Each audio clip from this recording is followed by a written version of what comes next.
Good afternoon, Year 6. Lovely to be back with you. Looking today at something slightly different from last time because we're moving on from kind of Buddhist beliefs to what they actually do when they are practicing their religion. We're going to look at this. How does meditation work? You might have some personal experience of either trying meditation, of mindfulness, which is kind of based on meditation, but we're going to have a look at how it looks like within the Buddhist faith. Yeah, and I'll show you the booklet in a minute. Why do Buddhists meditate? The Buddha taught his followers that if they trained and controlled their minds through meditation, they could reach nirvana.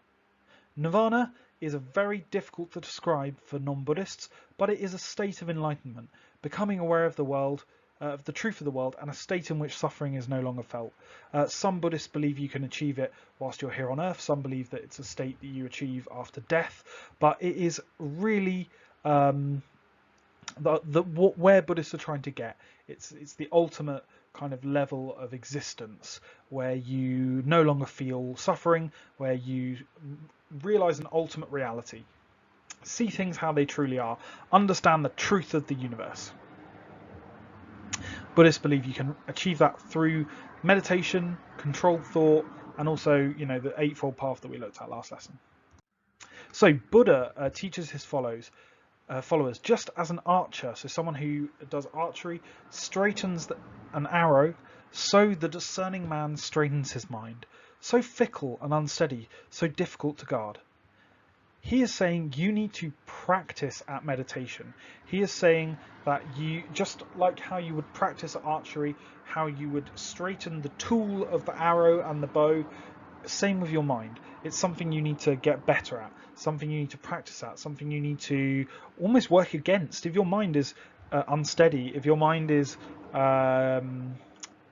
full of negative thoughts, that's something that you can improve on, according to the Buddha. Do you think that it's important to exercise the mind and practice good mental states? Do you think it helps? The question here on your booklet today, one of them is, why do Buddhists think it's important to exercise the mind and practice good mental states? That's your question right there. So do take a look at that. Next, we are going to watch a video. The video is from a documentary with a man called Michael Portillo. He goes to visit a Buddhist monastery and he learns from the monk there how to meditate. Whilst you're watching this, you could be thinking about your next task. Describe and illustrate how Buddhists meditate, including their pose and what they should be thinking about. So either whilst or after you've watched the video, that's what you need to be filling in there. You've got a lovely space for illustration, a lovely space for some text. I am interested to see what you come up with. Beside the sacred Bodhi tree,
Okay, so this is the jhanas, to add a little bit of extra onto our understanding of meditation.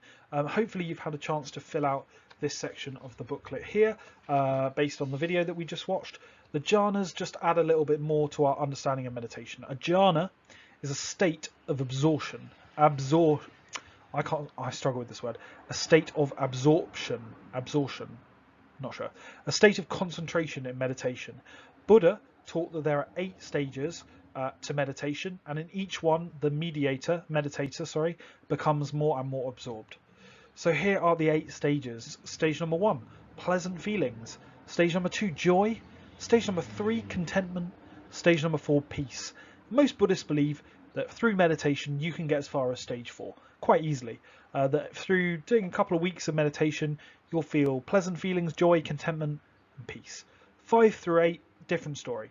So number 5 is moving beyond the senses and into the infinity of time and space. Crikey. Number 6 is exploring the infinity of the mind. Wow. Number 7 is nothingness. Okay. Number 8 is neither perception or non-perception. So that's neither seeing things nor not seeing things. Now, I have never got beyond 1, 2, 3 and 4. I don't know what 5, 6, 7 and 8 look like. I don't know what it means to experience nothingness. I don't know what it means to experience neither perception nor non-perception. But Buddhists believe that through hard practice of meditation that you can achieve those last 4 states. Really interesting stuff to think about, and how that influences a Buddhist life, really, the practice of the jhanas. Let's have a look. So here we see Buddhists in a meeting in Leeds, which is in Yorkshire. You can see on the table here there's a statue of Buddha, which is very, very common in all Buddhist temples, all Buddhist meeting houses. They will have a statue of Buddha. Flowers are very common as well. But there's something quite strange going on. They are all facing the wall. They are not facing each other. They are not facing the front. And I'd like you to have a think about why you think that might be. So I'll give you a second to think. I think it's because they don't want to be distracted in their meditation. They don't want to be looking at other people. They don't want to let those people's thoughts influence them. By looking at a blank white wall, they are able to concentrate solely on the internal thoughts, solely on practicing meditation. So that is not uncommon for what Buddhist worship looks like in the UK, and actually outside the UK as well. So that's more or less it for today's lesson. We looked at the practice of meditation, we looked at why they do it, we looked at the jhanas, which are the different stages of meditation, and we've looked at it in action in Leeds. Hopefully I will see you next lesson for our last lesson on Buddhism, when we're going to look at 4, in detail at 2, but at 4 different sites of pilgrimage that Buddhists go and visit in India and Nepal. And I will see you then. Have a lovely rest of your week. Bye.